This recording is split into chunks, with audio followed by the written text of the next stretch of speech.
Enabling two-factor authentication to UFA on CapCut adds an extra layer of security to your account. Follow these steps to set it up. Step 1. Open CapCut app. Launch the CapCut app on your device. Ensure you are logged into your account before proceeding to the next step. Step 2. Access account settings.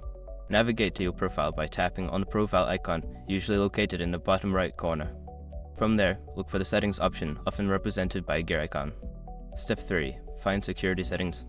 In the settings menu, scroll down until you find the security settings section. This is where you will find options related to account security, including two-factor authentication. Step 4. Enable two-factor authentication. Select the option to enable two-factor authentication.